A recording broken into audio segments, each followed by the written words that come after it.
Hold on. What happens when a flash mob tries to break the unshakable royal guard at Buckingham Palace? Trust me, you won't believe how this all unfolds. Before we dive in, comment below where you're watching from. Let's see just how far this story travels. On a crisp golden morning in London, the iconic Buckingham Palace stood bathed in sunlight. The majestic building, with its neoclassical architecture and grand facade, shimmered in the early hours, as if proudly welcoming the day. The palace gates stood wide open, allowing a steady stream of tourists to pass through. The air was fresh, carrying the faint scent of spring, and the streets were filled with the sound of excited chatter and the clicking of camera shutters. Everywhere you looked, people were snapping photos, capturing memories of their visit to one of the most famous landmarks in the world. As the morning wore on, the atmosphere remained serene and orderly, the kind of peace that only a place like Buckingham Palace could provide. At the center of it all stood the royal guard, perfectly still in their traditional red tunics, with black bearskin hats perched proudly atop their heads. The gleaming brass buttons on their uniforms reflected the sunlight, adding a hint of gold to their already striking appearance. The guards stood at attention in their usual spot, their faces unmoving, their eyes staring straight ahead, with an intensity that suggested they had long mastered the art of ignoring distractions. They embodied a sense of unshakable discipline, unwavering in the face of anything and everything. There was no smile, no wave, no acknowledgement of the bustling crowd. In fact, they paid no attention to the tourists who gathered around them, snapping photos, laughing, and pointing at the soldiers in awe. For the tourists, these stoic figures were both fascinating and enigmatic, seemingly frozen in time. A young boy no older than 10 gazed at one of the guards with wide eyes. "How do they do it?" he whispered to his mother. "They never move." His mother, equally captivated, smiled and shook her head. "That's what makes them so special, sweetheart. They're always ready, no matter what happens." Around them, the crowd was growing. Small groups of people trickling in from the nearby streets, each new arrival adding to the spectacle. Some were tourists, others locals, but all of them seemed to be drawn to the same thing, the solemnity of the royal guard. Cameras clicked, videos were filmed, and the air buzzed with quiet admiration. But amid this calm, something unusual began to unfold just beyond the gates. The first sign of something different came when a woman, wearing a bright scarf and large sunglasses, broke away from her group and started humming an upbeat tune. At first, it seemed like a passing distraction, a simple attempt to make the moment more memorable, but soon others began to join in, adding their voices to the impromptu chorus. A group of friends, casually chatting about their London adventures, took notice. One of them, sensing the rhythm of the music, began tapping their foot in time with the beat. The others followed suit, and within moments, the once quiet and peaceful atmosphere surrounding the palace began to shift. The tourists, still focused on the royal guard, found themselves momentarily distracted by the infectious energy growing in the background. It was almost as if the city had come alive in a new way, with the music and laughter weaving through the air. Yet, even as the sounds of music swelled around them, the royal guard remained unfazed. They stood as immovable as statues, their postures as straight as a line drawn with a ruler. To anyone watching, it seemed as though they were part of the scenery itself, unmoved by the ebb and flow of life happening just inches from them. But in the distance, a subtle shift in the crowd was beginning to take shape. What started as a small group of people humming a tune had now become something much bigger, a flash mob. Unseen by the guards, a wave of performers began to gather, their movements growing more synchronized, their energy building. The laughter grew louder, and the music became more distinct. Tourists looked around in confusion, unsure of what was happening, but their curiosity soon turned to excitement. And with that, the calm before the storm was coming to an end. At first, no one thought much of it. It was just a small distraction, a few individuals humming an upbeat tune, something familiar yet lighthearted, a melody that seemed to spread among the group like wildfire. The tune was catchy, one that most people couldn't help but tap their feet to. But no one could have known then that what seemed like a mere ripple would soon turn into something far more extraordinary. It started slowly. A woman in a colorful sundress, standing near the crowd, was the first to hum the melody aloud. She didn't notice it at first, but her foot began tapping in time with the beat, as if the rhythm had become a part of her. The people standing nearby noticed and began smiling. Some clapped lightly, synchronizing their rhythm with hers. A few others joined in, and the gathering began to hum along, adding their own voices to the growing chorus. The laughter from earlier faded into the background, half replaced by the unmistakable sound of music filling the air. Then, in what felt like the flip of a switch, a couple of people, seemingly out of nowhere, took the next step. They jumped into action, clapping their hands in perfect unison with the beat. The rhythm picked up pace, faster than before. Before long, the once scattered individuals were performing small, coordinated movements. A few coordinated twirls, synchronized steps, and a cheeky wave here and there, just enough to catch the attention of the people around them. As the minutes passed, the performance gained momentum. More and more people joined in, their bodies moving in time with the music.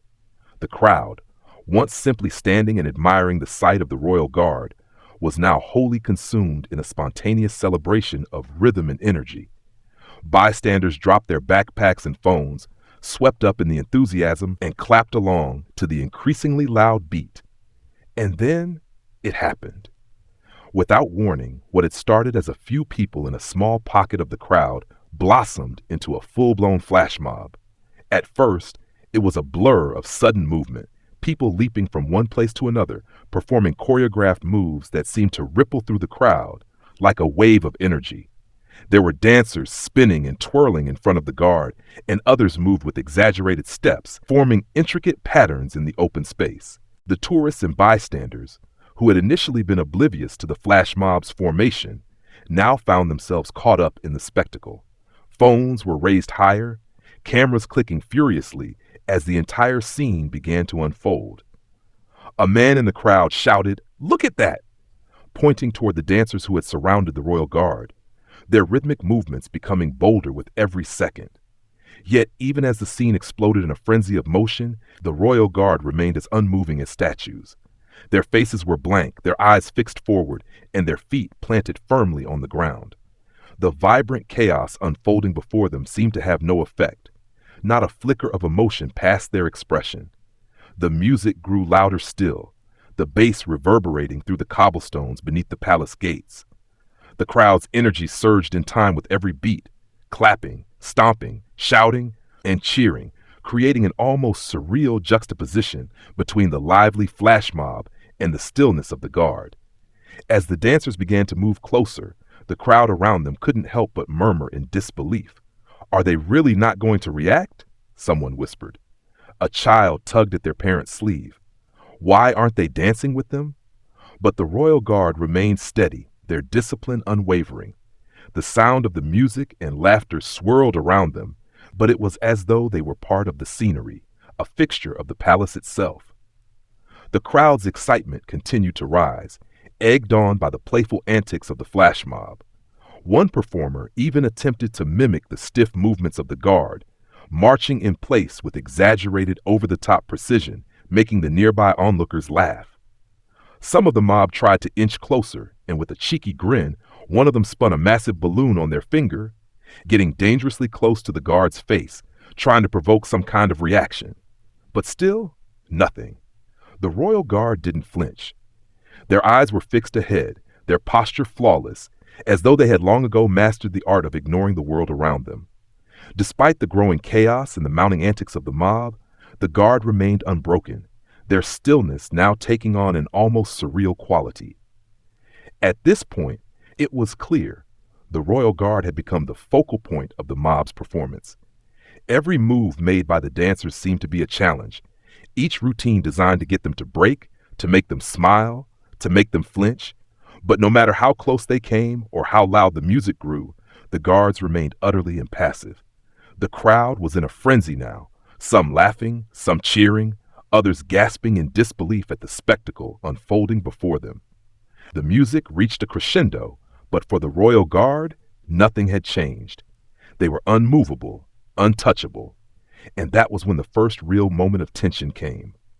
Would the royal guard remain untouched by this riot of energy, or would they finally break character? As the music reached its peak, the flash mob's antics grew bolder, their energy building to a fever pitch. The once harmonious choreography began to evolve into something even more outrageous. A group of dancers, moving with perfect synchronization, began mimicking the royal guard's stiff, precise movements, but they exaggerated them to an absurd degree. They lifted their legs in high-knee marches so forcefully that it seemed they were trying to defy gravity. Their faces contorted into comical expressions of mock seriousness. One dancer even mimicked the slow, deliberate head movements of the guards, but with a flamboyant flair, twisting their head from side to side like a slow-motion windmill. The tourists roared with laughter at the spectacle. It was an unexpected combination of hilarity and awe. The royal guard, symbolizing stoic tradition, was now being parodied by a group of spontaneous performers. Yet through it all, the royal guard remained unshaken, holding their ground with the same resolute composure they had shown from the very beginning. This was no longer just a dance performance. It was a bold challenge, and the mob was not about to stop there. One particularly audacious member of the group, a dancer in a bright yellow tutu, suddenly leaped into the fray, twirling in a circle right in front of the guard. They floated gracefully, their tutu puffing out as they spun and leaped with the precision of a professional ballerina.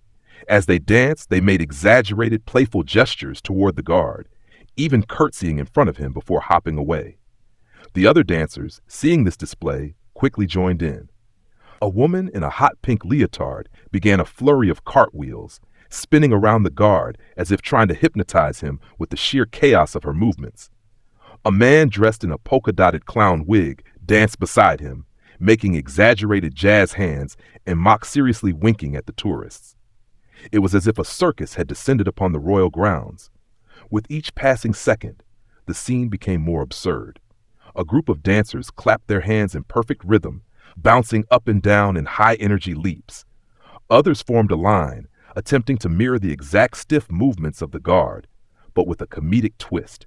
They clumsily hopped in unison, their arms straight at their sides, their knees awkwardly jutting out. They would stop suddenly, then start again, as if performing a bizarre, impromptu military drill. Through it all, the royal guard stood completely motionless. The only movement was the subtle swish of their uniform in the wind, their eyes locked forward with unwavering intensity. There wasn't even the hint of a smile.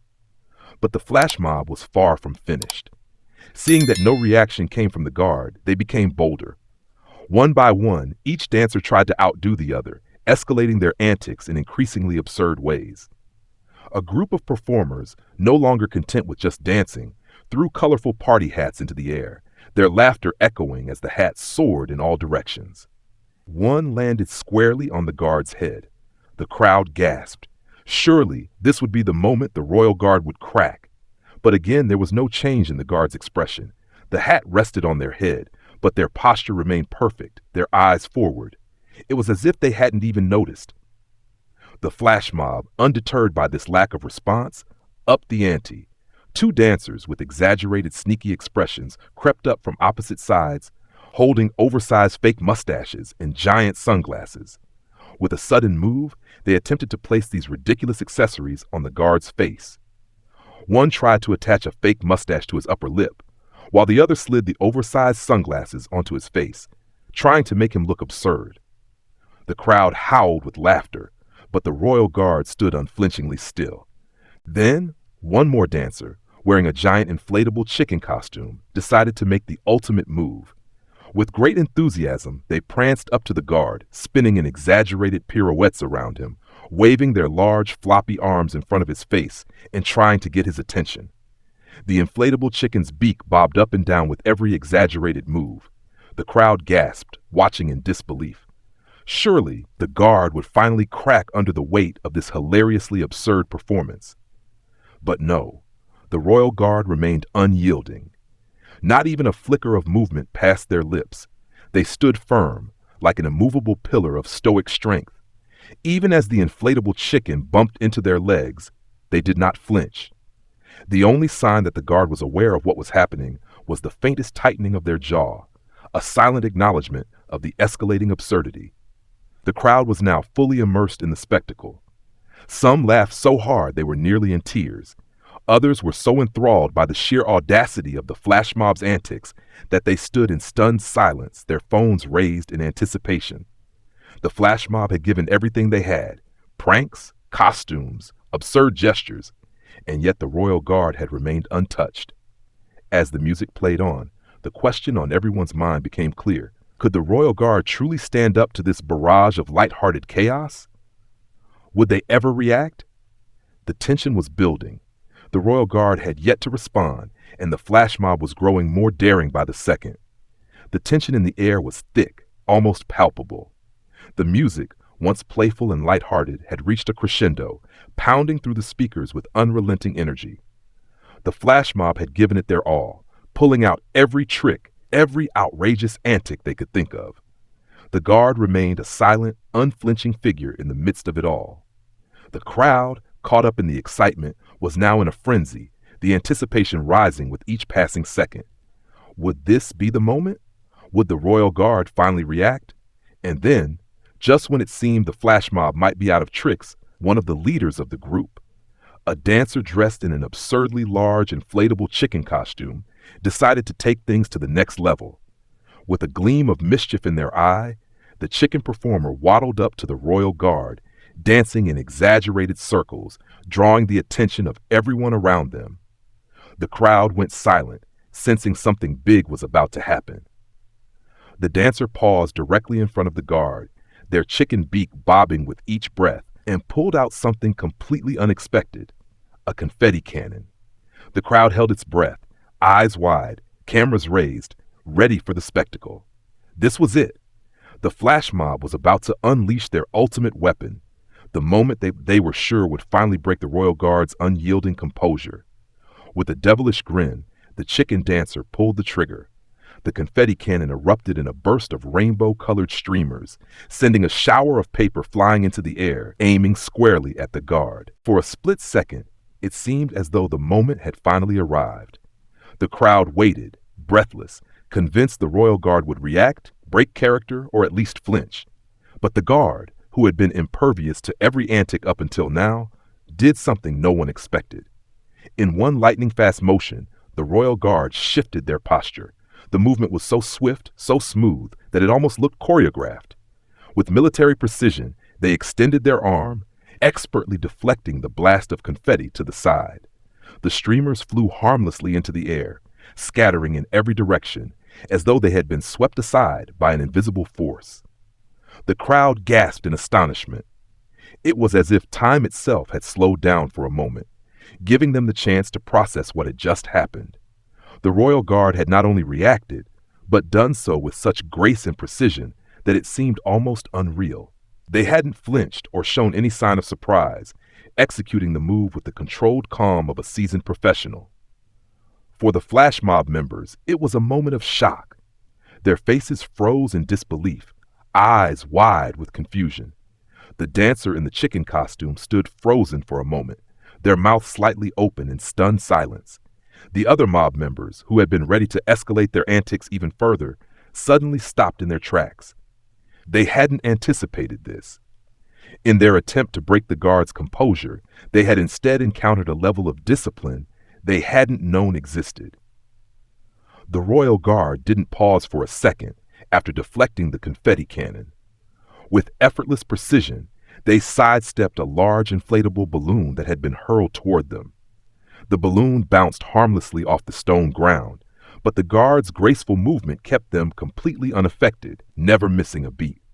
They moved like a machine, effortlessly dodging, sidestepping, and maintaining their perfect stance, all while the chaos continued to whirl around them. The mob, once full of energy and bold pranks, now seemed to deflate. The realization began to dawn on them. They had miscalculated. What they thought was a simple game, a challenge to make the guard break, had turned into a lesson in discipline. The guard hadn't just withstood their antics, they had outclassed them, showing the true meaning of composure and control. One by one, the flash mob members stopped. The absurd, circus-like antics began to fade. The dancers, still in costume, looked at each other, their smiles faltering as they realized they had encountered something far greater than their attempts to disrupt the royal guard. The crowd, still buzzing with excitement, began to murmur in awe, some even applauding the royal guard for their unwavering professionalism. For a brief moment, it seemed as though the flash mob might give up, their confidence shaken. The guard had shown them that there was more to being unflappable than just standing still. It was about mastering one's focus and resolve, no matter the chaos surrounding them. The flash mob had met their match. Just when it seemed like the situation was on the verge of spiraling further into chaos, something unexpected happened. One of the flash mob members, a young woman in a neon green outfit that practically glowed in the sunlight, suddenly stepped forward. She had been part of the whirlwind of energy, laughing and performing, but now, as she made her way toward the royal guard, her expression shifted. Her smile, once full of playful mischief, softened into one of genuine admiration. She approached the guard slowly, her steps measured, not with the same boldness as before, but with something new: respect. There was a quiet moment where she simply stood in front of the guard, as if gauging the right moment. The crowd, still buzzing with excitement and anticipation, fell into a hushed silence. Everyone seemed to instinctively know that something different was about to happen. The young woman, with her eyes shining with sincerity, slowly extended her hand toward the royal guard. Her gesture was unspoken but clear. It was an offering, a sign of admiration for the incredible composure and professionalism the guard had displayed throughout the absurd spectacle. The crowd held its breath, unsure of what would come next. The royal guard, who had remained immovable and unwavering through all the antics, didn't break character. But there was a subtle shift in their posture, a slight relaxation. For the first time, the guard's eyes softened, just the smallest hint of warmth entering them. In that moment, the tiniest of smiles flickered across their face. It wasn't a grand display of emotion, but it was enough. A nod, perhaps, acknowledging the spirit of the mob's antics, while also recognizing the sincerity of the woman's gesture. And then, without missing a beat, the guard took her hand. The crowd exhaled, as if it had collectively held its breath. The handshake was brief and professional, but in that moment, the tension that had been building all along seemed to melt away. The flash mob members, who had been so caught up in their attempts to provoke a reaction, now stood in awe. It wasn't what they had expected at all. The crowd, witnessing this exchange of respect between the guard and the dancer, slowly began to stir. A few began to clap, their applause building in warmth and appreciation. Others joined in, until the entire audience was on their feet, cheering not just for the flash mob's creativity, but for the grace and dignity the royal guard had shown. It wasn't a chaotic, dramatic response to the antics. It was a quiet, dignified acknowledgement of the spirit of the performance. The flash mob, once full of energy and boldness, now found themselves humbled. They had come to challenge the royal guard's composure, to break the silence and stir a reaction. But in the end, they had found themselves outclassed, not in a way that humiliated them, but in a way that left them with a new sense of admiration for what the guard represented. For a moment, the world around them seemed to pause. The dancers, still in their colorful costumes, stood together, their faces showing a mixture of surprise and respect. They had been a part of something far bigger than they had expected. The crowd cheered louder, not just for the spectacle they had witnessed, but for the unexpected moment of mutual respect that had emerged from it. The royal guard, once the center of the flash mob's chaotic antics, now stood as a symbol of something even greater. It wasn't just about discipline and composure. It was about transforming an out-of-control situation into something graceful. The crowd, still clapping, now understood the true significance of the guard's role. For the flash mob members, it was a lesson they hadn't anticipated, a realization that sometimes the strongest reactions are the ones that don't happen at all. In the face of humor, chaos, and energy, the royal guard had remained calm, offering a moment of humility and mutual respect instead of the confrontation the mob had expected.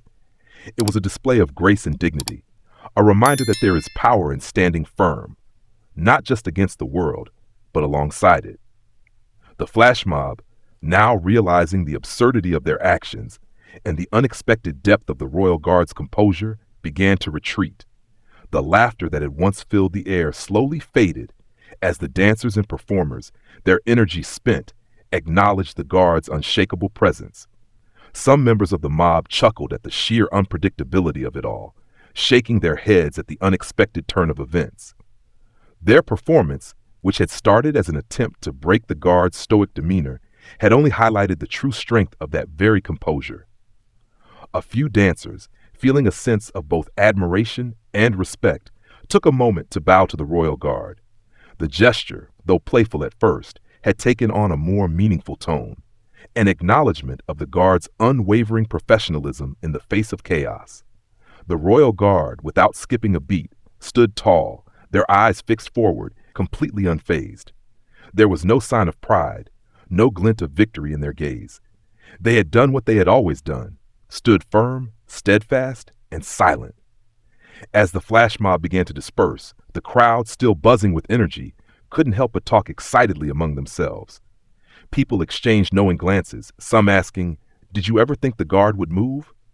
Others laughed, recounting the most outrageous moments, like the inflatable chicken or the fake mustaches. Phones were passed around, and videos of the event were shared. The unexpected encounter now immortalized in countless clips.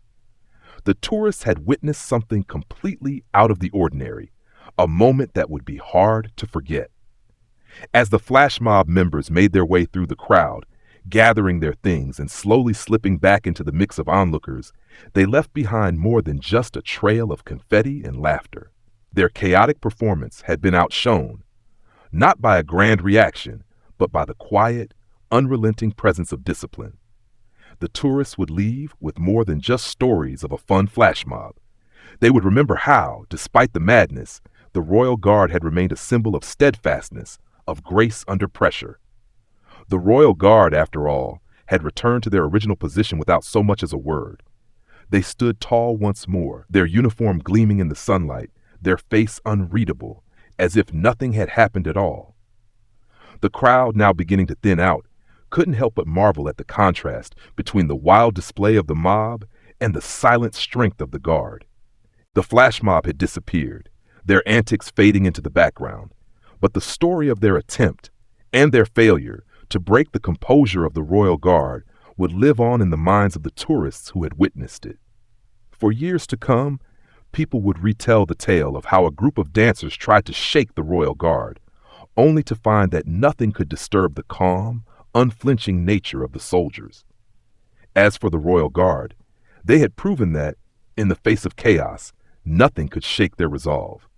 They were not just soldiers standing in place. They were a living testament to the power of discipline, the quiet strength that comes from within. They had shown that the true test of character wasn't in reacting to the world around you, but in standing unwavering in the face of it. And that, as it turned out, was the real performance.